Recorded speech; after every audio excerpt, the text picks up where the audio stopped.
Hello students, let us continue the discussion on moving charges and magnetism.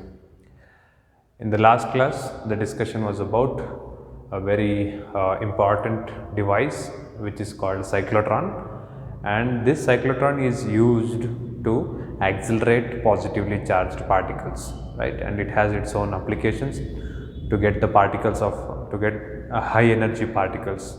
What is high energy particles?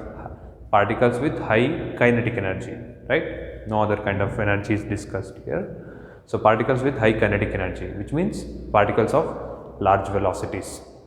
So once you get that, those particles, say you have one particle coming from this direction out of the cyclotron, and you have one more particles coming from this direction out of another cyclotron, they hit each other.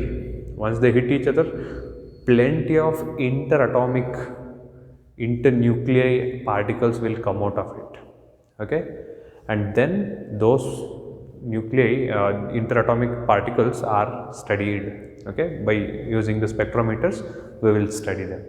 Not only two particles coming and colliding, it's also, it's very simple device or experiment that we can see compared to the CERN and all. Okay, this is an easy one. So once the particles gets accelerated in cyclotron and comes out of it, you provide a target for that. It means a solid target. It comes and hits the target. As and soon it hits the target, so many particles will come out of them. Okay, come out of the hit particle. So they are all subnuclei and subatomic particles, which are there inside nuclei, which are there sometimes even inside proton, inside neutron. You all know that quarks and all. And this is how we study particle physics. Okay? Yeah, experimentally, cyclotron and other particle accelerators play a very important role in the study of particle physics. Okay? That is how we get to know, okay, there are some charged particles even inside proton. Right? Because proton itself is very small. How do you break it and see that there are quarks inside it? It's not possible theoretically, but it is possible when you hit a nuclei when you hit a proton to a target. The proton splits if it is of too much energy. The proton splits and so many particles come out of it. Okay, so many particles. And when we study, we'll get to know, okay, there are quarks, and these many kinds of quarks are there. And the combination of those quarks are these protons and neutrons, and also we can get so many other particles like beta particles from them. Okay, this is about something which is very much related to the particles physics, the practical part of particle physics. Okay, very important one. Right, now moving ahead in the syllabus, today we are going to discuss something very similar to what we discussed with the electric fields and charges. Okay, right. So see, there is a law in charges and fields which is called Coulomb's law, right? Why is that law important? Because that itself makes the basic foundation for the amount of electric field that we get by a charge, right? Isn't it? Because it says the force of attraction between two charged particles, or the force between two charged particles, is directly proportional to product of their charges and inversely proportional to square of the distance between them, right? And now similarly, as we have Coulomb's law, in order to get the electric field at a point due to a point charge, okay, here in moving charges and magnetism, we have a law which can give us the amount of magnetic field. Okay, how do we get the magnetic field? We can get the magnetic field only when we have electric current. So the amount of magnetic field at a point due to a current carrying conductor of certain length. Okay, similar to Coulomb's law for electric charges and fields. You just need to correlate them. Okay, what does Coulomb's law give? Coulomb's law can give us the electric field value at a point due to a point charge at a distance r from that. isn't it? E is equal to 1 by 4 pi epsilon naught q by r square, the electric field value that is given by the same the Coulomb's law that what I just said. And now when it comes to magnetism, there is a law which is similar to that of Coulomb's law for electricity or electric charges, which can give us the magnitude of magnetic field, okay, magnitude of magnetic field, how much electric field, how much magnetic field can be obtained at a point due to, how do we get the magnetic field? We can get the magnetic field only when we have current carrying conductor. So if I have a current carrying conductor at a certain length from that current carrying conductor, what is the amount of magnetic field that I can get? That is what is important and will be discussed now. Clear with that? Okay. So for this, what we have is the law is given by Biot-Savart law. Okay. The law is called Biot-Savart law. Even it's also named as Laplace law of magnetism. Okay. Similar to Coulomb's law. Okay. Coulomb's law is for charges and fields. Biot-Savart law is for magnetism. Okay. So assume that you have a current carrying conductor. Why is it necessary? Because we can get electric field only when we have charges at some point, right? Finite or infinite. We can get it only when we have charges at some point. Similarly, we can get magnetic field only when we have a current carrying conductor or a moving charge. Okay, both are fine, both are the same actually. Moving charges itself constitute the current. So when we have a current carrying conductor, this current carrying conductor, we now know that, and I have shown you experimentally that this current carrying conductor can produce magnetic field, right? Now say I take a point here, okay, let me name the point as P, and I want the amount of magnetic field at this point. So for what we did is qualitative approach, qualitative analysis. Okay, if you have a current carrying conductor, then there will be magnetic field around it, and even we work for the direction of that, right? Right hand thumb rule will give us the direction. That's fine, but we did not get to know what is the amount of magnetic field, exact amount of magnetic field at this point, isn't it? The quantitative approach or quantitative analysis is not yet done, and we will do it now. Okay, let I be the current through this current carrying conductor. Okay, there has to be some current flowing, and that I have taken as I now, and that current is flowing like this in this direction. Okay, and I am not going to take the entire length of the conductor. Instead, I will stick with certain part of it, say from here to here. Okay, see, the entire part of the conductor is capable of giving magnetic field at this point. That is fine, but what I want is, I want a simple part of this conductor which is linear in shape or which is straight in shape. I don't want any curved or bent formations in between, so that the entire length, okay, I just want to get the entire length making same angle with the point P. Okay, if I draw a line from here to here, I should get the same angle. So it's a small length, very small length considered here. The length of, and this length will also produce magnetic field at this point. How about this part? That will also produce certain magnetic field. This part, that will also produce. The entire length of the conductor will produce magnetic field at point P. But first we need to get the magnetic field for a small length, and then for different shapes we can integrate and get the total magnetic field at point P. Clear with that? So now we are going to consider a small length of conductor, small length element named as dl. Okay, dl is the small length element here.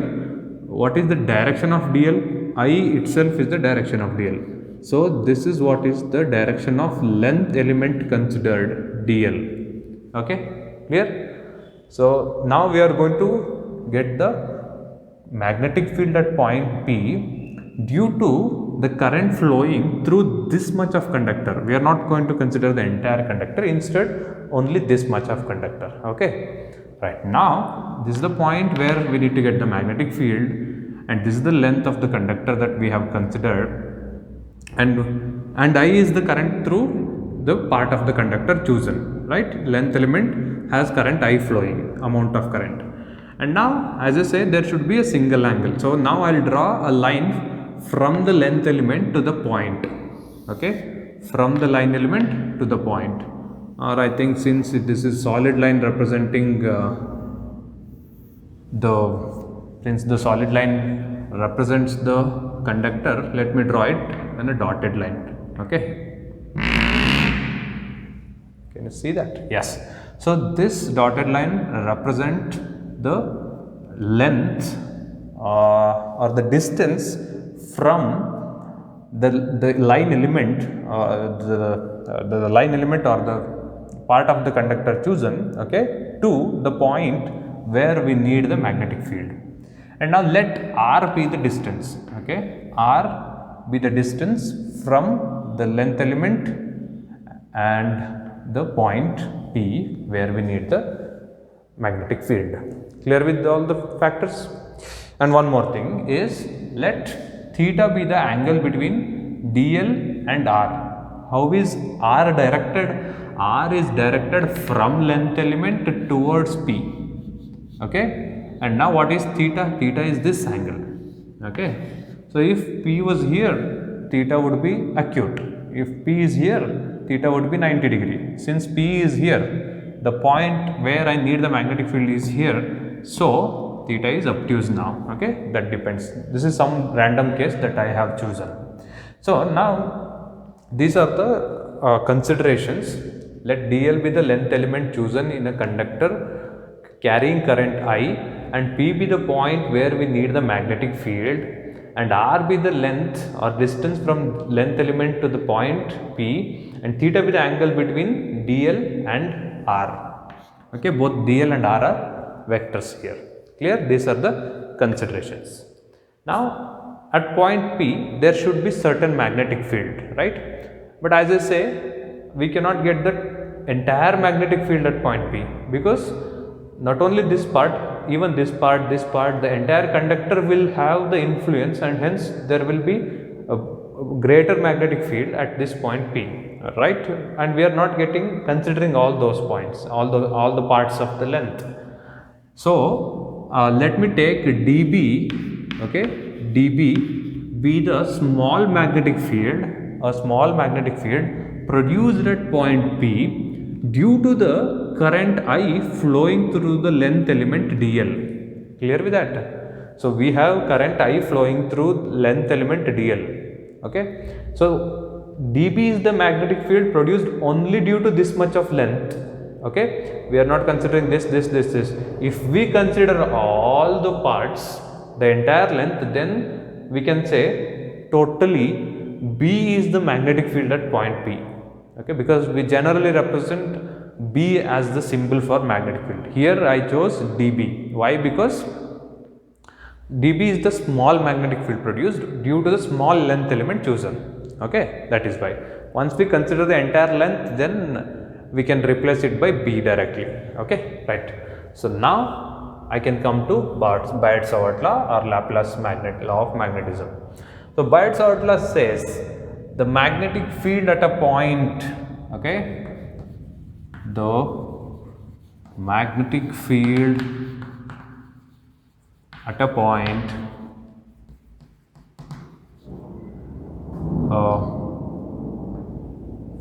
at a distance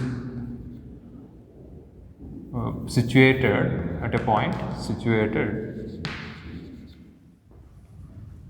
at a distance r from a current carrying conductor current carrying conductor of length element, okay, length element chosen to be dl, right? That is what is the length element chosen, dl, and the angle between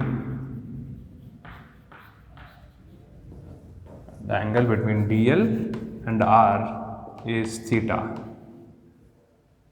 okay, at a point situated at a distance r from the current carrying conductor of length element chosen to be dl, and the angle between dl and r is theta is okay. These are all the considerations parts, okay, that is what I explained. Now what these factors I, dl, theta, r decides dB, okay, very similar to Coulomb's law. Now you try to guess, if I give more current, what do you expect? You expect more magnetic field or lesser electric field, lesser magnetic field? Obviously, more the current, more the magnetic field that I expect, isn't it? So that magnetic field is directly proportional to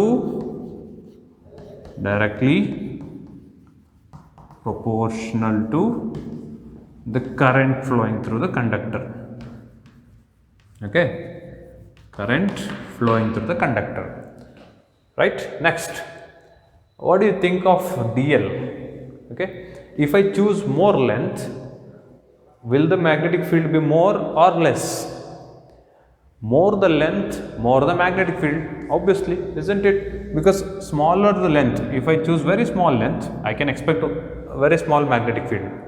If I choose this much of length, okay, so if I choose larger length, like say this much, then both this element, and this element, all of them will give their contributions to the magnetic field at this point, and hence the magnetic field would be more. So more the dl, more the magnetic field, and hence it should be again directly proportional to the length element chosen, right, which I have called as dl. And then what are the factors left? Let me come to theta. What do you think, or let me come to r first, okay, then go to the theta value. Okay, what do you think? If the point chosen is close to the current carrying conductor, do you think the magnetic field will be greater or lesser? Similar to charges and fields. We all know that if we have the point close to the charge, there will be more electric field. If we have the point away from the charge, then the electric field is lesser, right? And this is not simply inversely proportional. Instead, there is a standard law of this, which is applicable for electricity, magnetism, and even gravitational force. What is that law? Inverse square law, right? So it is not only dependent on r, okay, it is not only inversely proportional to r, instead it is inversely proportional to square of r, okay. So the third dependence is inversely proportional to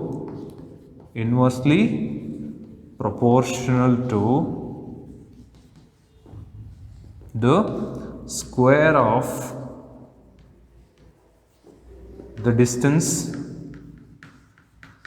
between dl and p, okay, from dl distance between the conductor and the point chosen, okay, that is how we can say.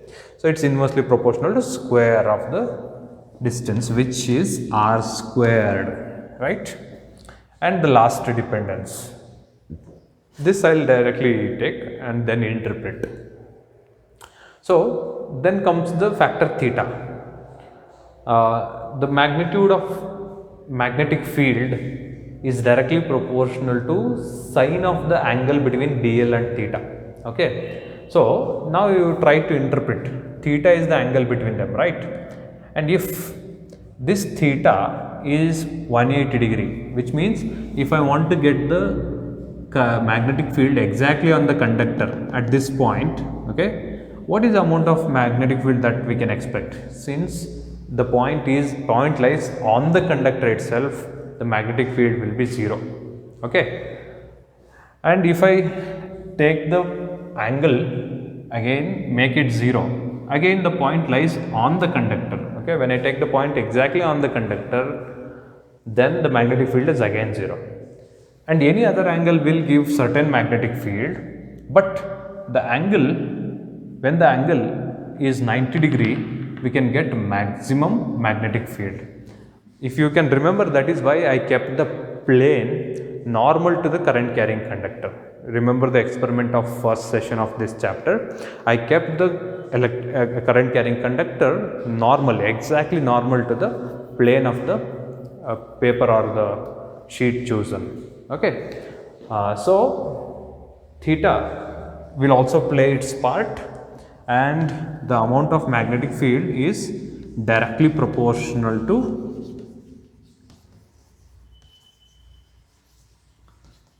the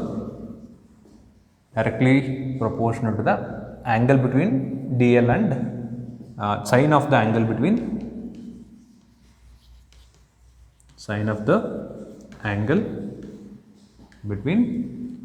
dl and b, dl and r, okay. In words, angle between the length element and the radius or the distance chosen, okay. So it is directly proportional to sine theta. That angle itself is theta, okay. So this is the statement of Biot-Savart law, okay, similar to Coulomb's law. Just a minute. Yeah, I think it is visible till now, okay. Now let me take all the considerations and put it into a mathematical form and see how does the amount of magnetic field look like, okay. So according to Biot-Savart law, the magnetic field dB is directly proportional to I, right, and directly proportional to dl and directly proportional to sine theta. So it is I dl sine theta divided by inversely proportional to r squared, okay. That's it. We are coming close to the expression for magnetic field. So it's only the proportionality expression, we have not yet come to the absolute expression. So dB proportional to I dl sine theta by r squared. So now look at this. Now again, see this expression we have obtained from Biot-Savart law. Law is the basis for this expression. Similar to the electric field expression can be obtained using Coulomb's law. Here we obtained magnetic field expression using Biot-Savart law, okay. Now again, removing the proportionality requires the introduction of constant. The constant that we introduce here is named as, is taken to be mu naught by 4 pi, okay. This symbol is called mu, okay. See, this is m, right, and this is u, and mu is somewhere between m and u, that is how mu. And this mu in physics is the permeability of the region or of the medium chosen where the magnetic field is present. So if the medium chosen is vacuum, then mu is replaced by mu naught, okay. So you can correlate this with epsilon naught, right. Epsilon is the permittivity of the medium chosen, right, and epsilon naught is the absolute permittivity of free space, right. Similarly, mu is the permeability, okay. It is permeability of free space is mu naught, and mu is the permeability of any medium chosen. So it is dB is equal to mu naught by 4 pi into what and all is left, mu naught by 4 pi ideal sine theta by r squared. Okay, so this is the final expression for the magnetic field at a point P chosen from a which is situated at a distance of r from the length element chosen through which current I is flowing. Clear? This expression will give us the idea about the magnitude of magnetic field at a point. Clear? Mu naught by 4 pi is constant, very similar to 1 by 4 pi epsilon naught. Okay, they are related, we will get to know how they are related, but for now mu naught by 4 pi is a constant which is very similar to 1 by 4 pi epsilon naught, and the rest of them are the variables. I is the current, dl is the length element, theta is the angle between dl and r square is the distance. Clear? This is an important expression. Now let us see the vector form of it. Before go for the vector form, this mu naught's value, okay, mu naught by 4 pi, because since it's a constant, we should have the idea about the value of that constant. The mu naught by 4 pi value is simply 10 to the power of minus 7 units, SI units. Yeah, unit will derive now, or will get to know. Before that, the value should be aware, you should be aware of the value. So mu naught by 4 pi is equal to 10 to the power of minus 7, where 1 by 4 pi epsilon naught was 9 into 10 to the power of 9, right? Similarly, mu naught by 4 pi is 10 to the power of minus 7. Okay, keep that in mind. That value is important, very similar to 1 by 4 pi epsilon naught value. Okay. Okay, the expression for magnitude of magnetic field is that we obtained is dB is equal to mu naught by 4 pi I dl sine theta by r square. See, theta is the angle between dl and r, right? Now expressing the expression for magnetic field in vector form, I get vector dB is equal to mu naught by 4 pi, whose value is 10 to the power of minus 7. I, current will stay as it is. Look at this, instead of dl, now I will write dl cross r. Okay, dl cross r divided by r cube. What is dl cross r? Okay, speaking of magnitude part of the expression, we will get back the same expression, you should just simplify. dl cross r is dl r sin theta, right? dl r sin theta, one of the r will get cancelled and we will get back the same expression, I dl sin theta by r square. Okay, but I need r here in the numerator because this theta is the angle between L and R, that is why. Okay, so this is the expression for dB, and magnetic field is obviously a vector quantity. And what is the direction of dB magnetic field? It is the direction of dl cross r, direction of dl cross r is the direction of dB. See, I have already discussed about it, right? This can be obtained using right hand thumb rule. Say you have the point here, then if current I is flowing through this conductor, magnetic field is represented by these 4 fingers, right? Like this, which means at this point P chosen, if the current is like this, so it is into the board, right? Now if I choose the point here, the same direction of current flow, current is flowing like this, and this is the point, so it is like this, out of the board, so it is out of the board. And if I change the direction of current, they will become opposite. Okay, and now let me interpret the direction by using this expression. Okay, this is by using right hand thumb rule. Okay, and now let me interpret the direction once again using what we have here, dl cross r. See, this is dl, right? This is dl, the length element. What is r? R is this, right? This is r, this is dl. Okay, so this is the point where I need the magnetic field, right? This is the point. Now dl cross r, what is the direction of dl cross r? See, look at this. Dl is like, at this point is what we need. That is why I have to consider this point and choose the directions of dl and r. Be careful. dl is like this, right? dl. How is r? Let me rewrite the direction of dl. dl is like this. Okay, you all know that I can move the vectors in a plane. I'm just worried about the direction of dl at this point. Okay, that's it. dl direction like is r's direction is like this.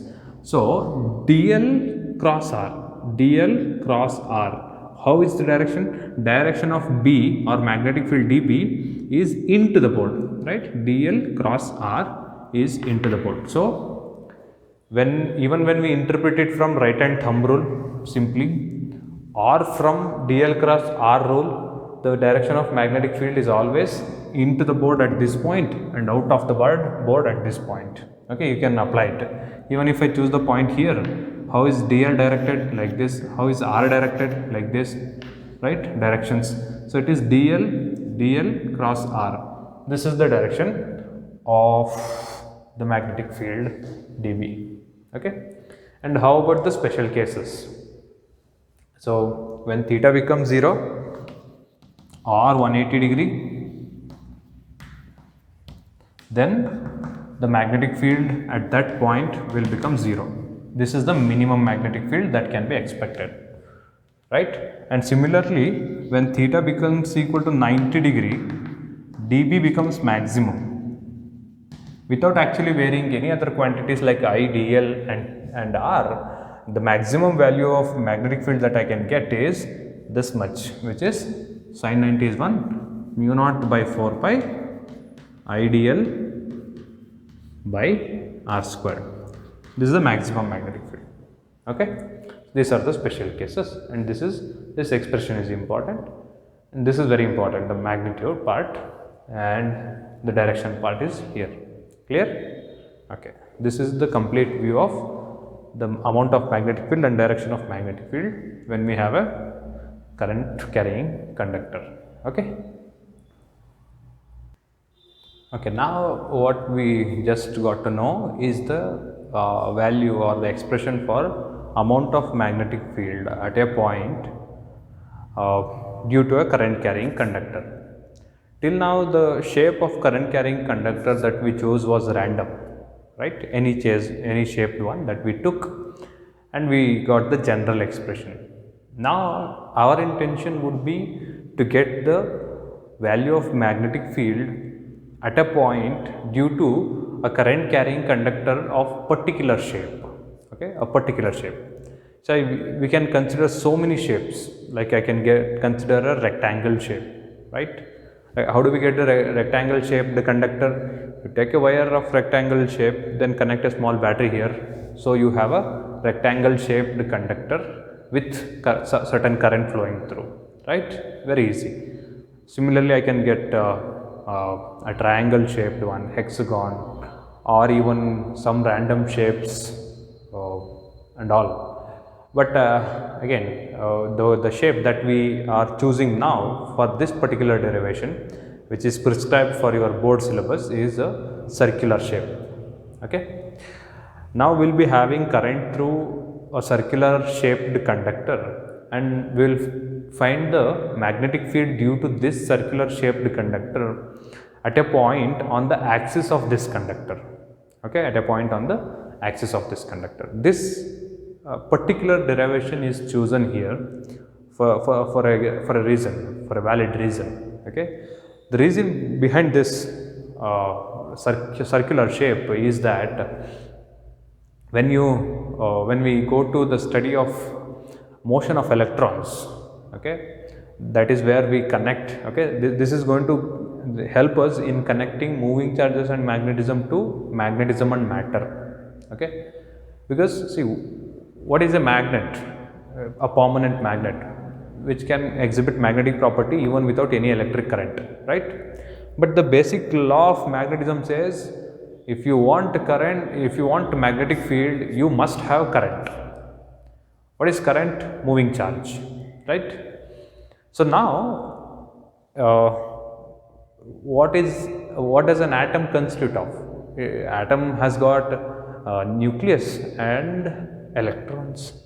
When these electrons move, what is the shape of the orbit they prescribe, right? According to model that we have chosen, Bose model, the shape of the atom, the shape of the electrons path is going to be in a circular path, or is going to be in a circle shape. That is why this particular shape of conductor is chosen here and discussed, so that we can apply this final result into the magnetic field that can be obtained by the revolution of an electron inside any material. Okay, yeah. Then now the question that might arise is, okay, all the materials has got moving electrons, isn't it? Everything is made up of moving electrons. Then why don't all of them exhibit magnetic property?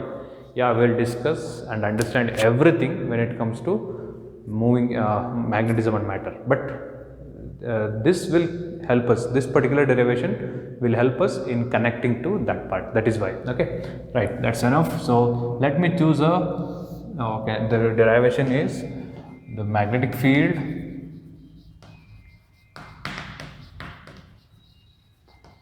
at a point on the axis of a circular current carrying conductor. Okay, right. So now the conductor, shape of the conductor that I am going to choose is a circular one. Okay, like this. You might say, sir, this is not circle, this is an ellipse. So this is a somewhat kind of 3D view. Okay, so say if I have the circle here on my hand like this, yes, this is a circle, but right, but if I look at the circle like this, okay, this is how both of them look like, right? This kind of view it is. So how does the axis of the circle look like? Axis of the circle will be like this, normal to the plane of the circle, and this is the axis, and we should choose a point on the axis. Okay, the point chosen should be on the axis. Let me name the point as P, and this conductor chosen will have current I flowing through this. The direction of current that I am going to choose, see, this is the outward part, this is the inward part. See, if this is the circular plane of the circle, this is how it is. So now current I is like this. It has come and it has come out of the board, somewhat like out of the board now. Okay, so I like this, and this is how the current is flowing through the conductor. And now what I need is the total magnetic field. Okay, not only the magnetic field due to any element chosen, instead the total magnetic field at point P due to the entire conductor carrying current I. Clear with this? And later some other important factors are, let R be the radius of the circle chosen, and A be the distance from the length element that we choose. Okay, and before that, let DL be the length element that I choose here. Okay, DL is the length element chosen, a small length chosen here. I could have chosen anywhere, okay, but just for the mathematical fluency, I have chosen DL to be on the top, so that it helps me in the pictorial representation. So this is A, R, right, and let this distance, okay, let O be the center of the circle, and the distance OP from O to P be X.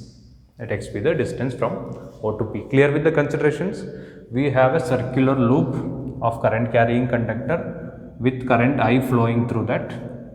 Let R be the, small r be the radius of that circular conductor, and DL is the small length element chosen. P is the point on the axis of the circular conductor where the magnetic field has to be found, Let a be the distance from length element to the point P, and x is the distance from center of the circle to the point P.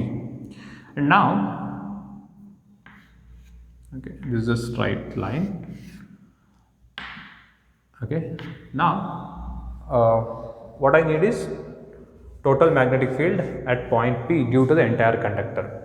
So the approach would be to find the magnetic field at point P due to this small element chosen, not due to the entire conductor, but due to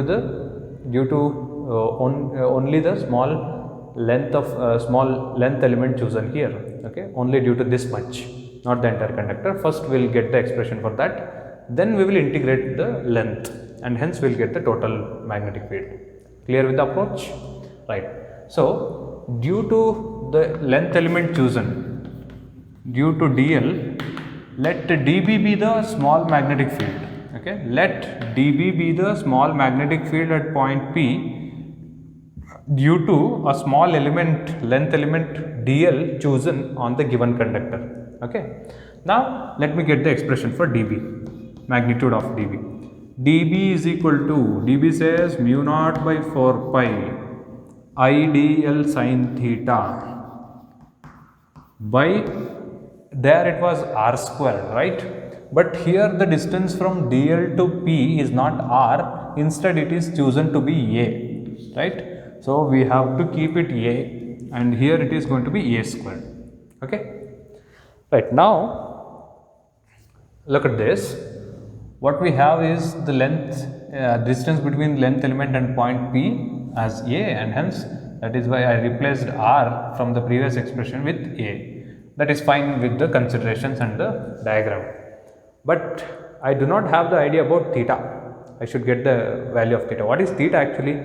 Theta is the angle between dl and r in the regular general expression. Here r is replaced by a, right? The symbol, it's just the symbol that I have replaced because I chose the radius as r. That is why I named the distance from dl to P as a. That's it, nothing else. Okay. So now theta is the angle between dl and a, right? So what is the direction of dl? Okay. Just look at this. The situation is somewhat like this. Okay, you have to imagine in three dimension. See, this is the circle chosen, right? Here is where you have chosen the circle. Clear? This is how. Okay. Here is the circular path, and here is the axis of that circular path. This is the point P. Okay, and at point P, before that, the direction of dl. Since the current flowing through is like this, isn't it? At this point, current flowing through the conductor is directed like this, isn't it? Out of the board, actually. So when it comes out of the board, so at point P, direction of dl is somewhat like this in 3D. If I put it in 3D, it's going to be a dot. Okay. So that is what is dl, and a is directed like this, right? This is what is a. Now you try to figure out how the direction of magnetic field at this point would be. Okay, so this is point P. See, this is dl coming out, and this is a. Okay, and dl cross a will give me the direction of magnetic field. Okay, look at this, dl out of the board. Okay, because here dl is out of the board, the same direction is considered here. dl cross a is like this, right? So it is dl cross a, which is like this. Okay, dl cross a, which goes exactly perpendicular to, so it has to be perpendicular to both a and dl, right? So this is where it is possible, perpendicular to a in this plane itself. Okay, clear? So this is the direction of magnetic field, dB.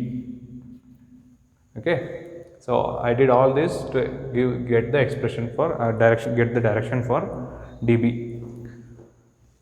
What is dB? dB is the magnetic field only due to length element dl. Okay, now this the angle between A and dl is theta, which cannot be represented here. It is difficult to represent because it's in 3D, right? No, they are 90 degree actually, right? You can see that because see, this is the axis, okay, and this is the length element coming out, right? If you take it in 3D, length element is coming out and A is in this plane, right? So the angle between A and dl, okay, the angle between A and dl is 90 degree, right? Just let me give you another view of the same thing happening here. If I take this as the actual circular path in this view, then this is dl, right? Somewhat like this. Okay, I can take this. This is what is the direction of dl. And what is the direction of A? A is like this, right? A point, take a thread, attach to it. Let me just a minute. Let me take a thread and show it to you. See, this is how A look like from this point to the axis. Okay, are you following? So here it is, this is A, and here, see, this is the length and this is A from exactly at the center. Okay, so what is the angle between this A and dl? Look at them, it is 90 degree. Can you make it out? This is dl and this is A, so the angle between them is 90 degree. So theta is 90, that is what is theta.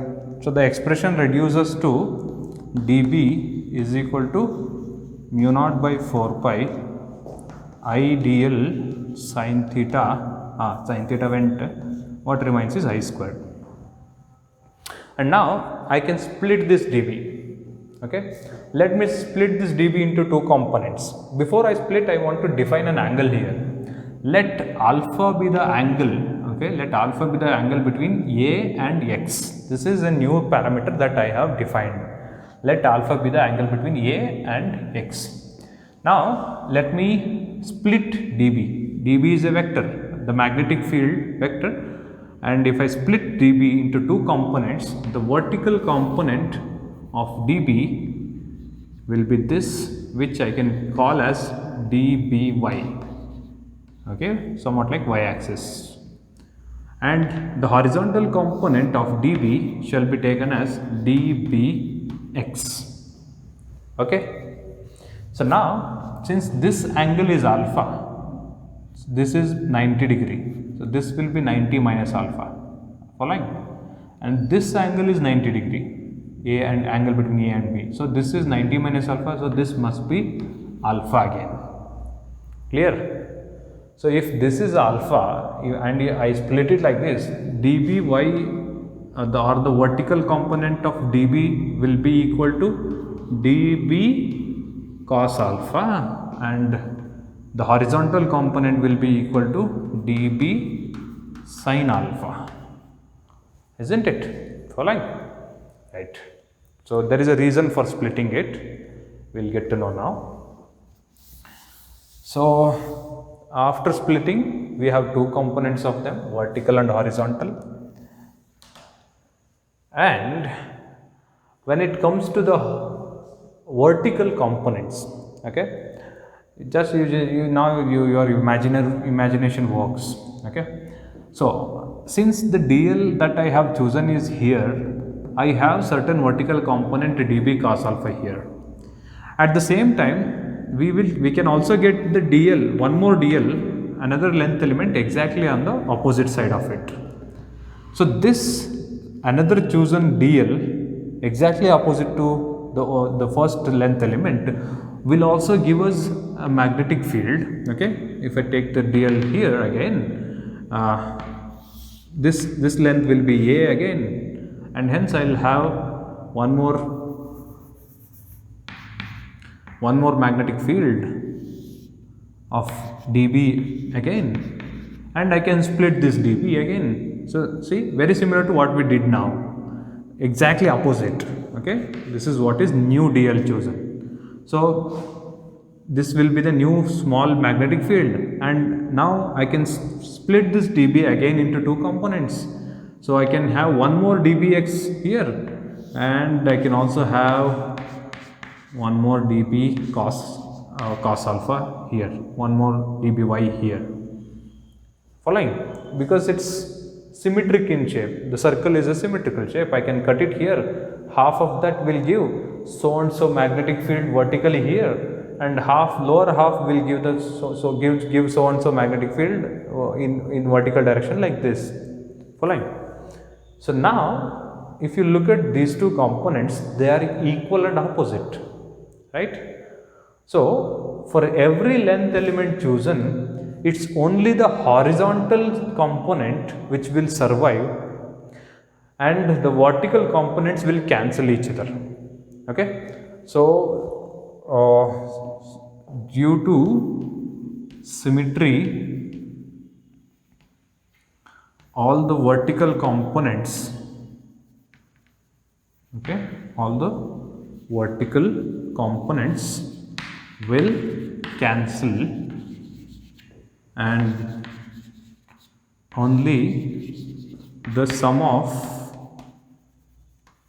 horizontal components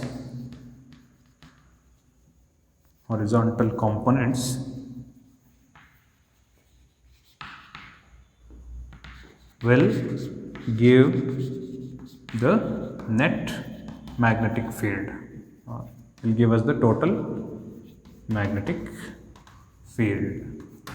Okay, so this is what is the expression, this condition, this is what is the condition based on which the derivation continues now. So we got to know that all the vertical components cancels each other. So when I take sum of dB, if I represent the same thing here, sum of dB, see in reference, some references they will also put integral symbol, it's fine. Okay, you can put either summation symbol or integral symbol, both are fine for now, but integration symbol is always better. Okay, so integral of dB is equal to integral of dBx plus integral or summation of dBy, and from figure or due to symmetry, okay, summation of dBy is 0, right? Summation of dBy is 0. All the vertical components will cancel each other. What will be left is summation of dBx. Okay, right, let me do it here. So if I get summation of dBx, what is this summation of dB? This summation of dB itself is the total magnetic field B, and that is what we need, the total magnetic field at point P. Okay, so B is equal to summation of dBx, which will be left, this will become 0. So what is dBx? dBx is dB sin alpha, it's dB sin alpha, right? What is dB? dB is this mu naught by 4 pi ideal sin theta by a square, this one, sorry, mu naught by 4 pi ideal by a squared sin alpha, right? Because theta is 90, this is the expression for dB that we had. So it is mu naught by 4 pi ideal by a squared. This is dB. dBx is dB into sin alpha. So this is dB into sin alpha. Okay. And from figure, what is sin alpha equal to? From figure, sin alpha is opposite by hypotenuse, which is sin alpha is equal to R by A. Okay. What is A here? A is root of R square plus X squared. Right, I can replace that, root of R squared plus X squared. So instead of sin alpha, now I can put summation of mu naught by 4 pi I dl by, instead of A, I'll put the same value. Okay, what is A? A is root of R square plus X square. So directly I'll write r squared plus x squared here into, what is sin alpha? Sin alpha is there, r by r squared plus x squared, root of r squared plus x squared. Okay, it's all math here, nothing else is left. See, now when I take the summation here, mu naught by 4 pi is constant, I is the constant current flowing which will not change with respect to dl, which means here also current is I, here also it is I, here. Every point on the conductor will have same current I, so I can take it out of the summation. R is fixed radius of the circular path, that also I can take out. X is also fixed, that also I can take out. So taking out all the constant factors, I will have mu naught by 4 pi I r divided by, see it is r square plus x square into r square plus x square to the power of half, right?